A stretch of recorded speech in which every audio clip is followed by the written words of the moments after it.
Postal Service managed to cut hiring times thanks to some reforms back in 2019. But for thousands of job postings, it gets no applicants. Those are among the top findings of an audit by the Postal Inspector General. For details, we turn to the Deputy Assistant IG for Finance, Pricing and Human Capital, Alan MacMullin, who joins me in studio. Good to have you back. Thank you, Tom. It's good to be here. So you studied reform that actually started in 2019 for the Postal Service. What were they trying to accomplish, and what's happened in the intervening years? The Postal Service was aiming to kind of streamline its hiring process and reduce the time to hire. And they took some pretty significant steps back in, like as you mentioned, in 2019. And so our audit was looking at how successful those steps were through the course of our scope period was fiscal year 21 to 2023. And in that period, how many people did they hire, and what were the hiring time delta between 2019 and, say, the more recent hires? Yeah, so we found that the steps that they took were pretty successful, and when they are able to identify candidates, they can bring them on very quickly. And so we saw a significant reduction in hiring time over the scope period.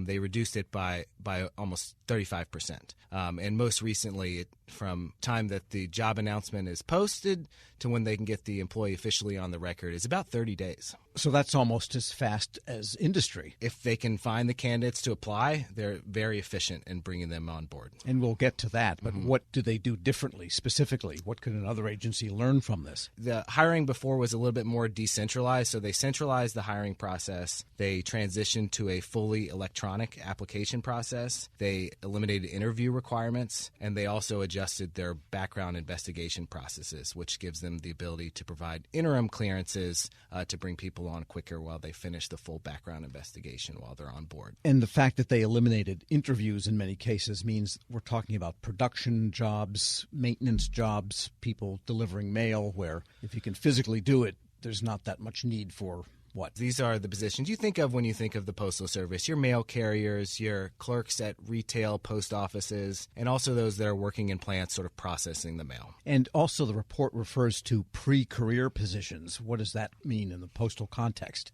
Yes, pre-careers are temporary workers. They don't receive the same benefits as career employees, and they're not always guaranteed a regular schedule. So typically the Postal Service brings staff on as the pre-career position, and it's almost kind of like a probationary period where they can work towards the career status that provides them the longer-term benefits that are associated with the Postal Service. And is there any evidence that by using the streamlined process, not so many interviews and so forth, the retention and quality of the employees changed or maintained? I'm not sure that it would have an impact on the retention, which is a long-standing challenge within the Postal Service, particularly amongst the pre-career ranks. As we mentioned, they don't always have a guaranteed schedule, and sometimes they work more than what was anticipated. And so we're actually seeing turnover rates above 50% for the pre-career workforce. So this has sort of been a long-standing challenge for the Postal Service. So anytime we're doing audits in this space, we're always looking for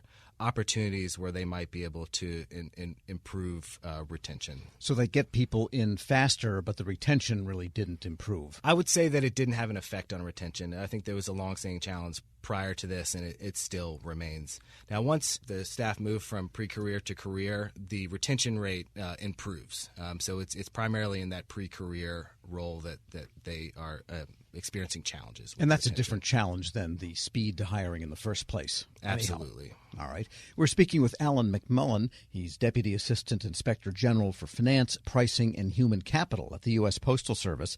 You also found some problems, particularly with nobody applying to a lot of jobs. Give us the details there. As we mentioned, when Postal Service is able to identify candidates, they can bring them on quickly. But there are many locations where the Postal Service is not able to attract candidates to apply to its job announcements.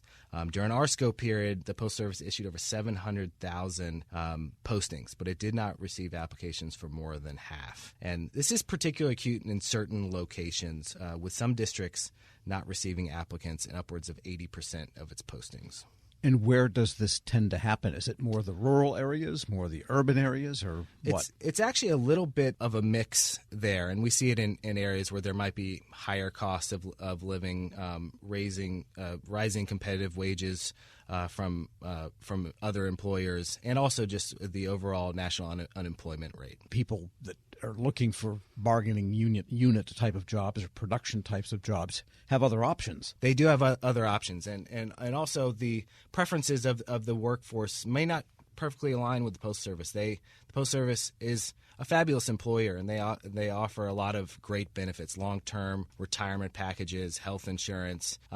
But the priorities of the workforce, that doesn't necessarily align with all people looking for jobs, they might just be looking for short-term opportunities with just the most amount of money they can get at that time.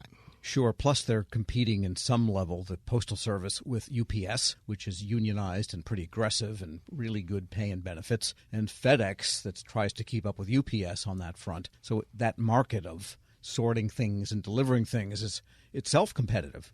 Absolutely. It's an incredibly competitive marketplace right now to attract employees. And you had some recommendations for ginning up more applicants, and the Postal Service didn't quite agree with them. That's true. So our recommendation was, and while there's challenges everywhere, we thought that the Postal Service should focus on the areas where they have particular challenges with hiring employees, and to take some actions at the local level to try to attract more employees. Now, the Postal Service did disagree with this recommendation, and we also want to put ourselves in their perspective as well, too. Over the last 2 years, they've hired over 200,000 people. So that's a lot of people that they are bringing on. So I think their perspective was a very nationwide approach. And what we're sort of offering is the opportunity to tailor some of their efforts at the local level. So while they did disagree initially, we do have a pretty robust resolution process. And so we're pretty confident that we can work through with the Postal Service to find some solutions that they would be on board with to improve their efforts in this space. Yeah, because they centralized it, and that was part of the ability to shorten it and make it more efficient.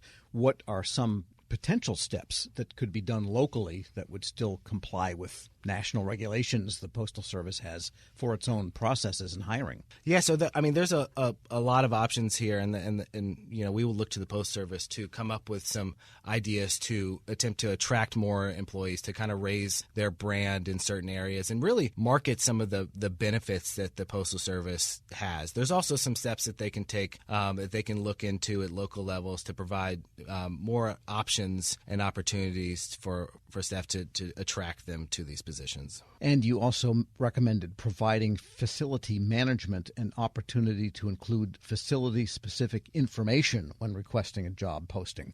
What does that mean? Retention is a long-standing challenge of the Postal Service. So whenever we are doing audit, we're always looking for ways that during in particular in this case, during the hiring process, where there are opportunities to improve retention. And so we found that there's opportunities to improve the job description to make it more specific in certain areas. So candidates know what they're getting themselves into as they go into this into the role. And so hopefully that if they know and they're committed to it, then they're more likely to stay. And we actually also found that that there's opportunities because they centralize the hiring process. There's not as much engagement between the district management and the candidate. So who are you going to work for when you go to this job? And so we thought there was opportunities for more meet and greets between district management and the potential candidates that are coming on board. We found that while Postal Service might hire an individual, almost 18% of employees didn't show up for that first day orientation. So we thought that emphasizing this practice that they already have in place in some areas could help improve this issue. And finally, they did agree with your recommendation to reiterate the benefits to facility management of conducting these informal sessions as you just described. That's correct. They did. All right, and they can't give out beer or anything during those sessions, but they can't do that. Maybe a tour of the backside of a post office. Absolutely. All right. Alan MacMullin is Deputy Assistant Inspector General for Finance, Pricing, and Human Capital at the U.S. Postal Service. Thanks so much for joining me. Thank you. It's good to be here.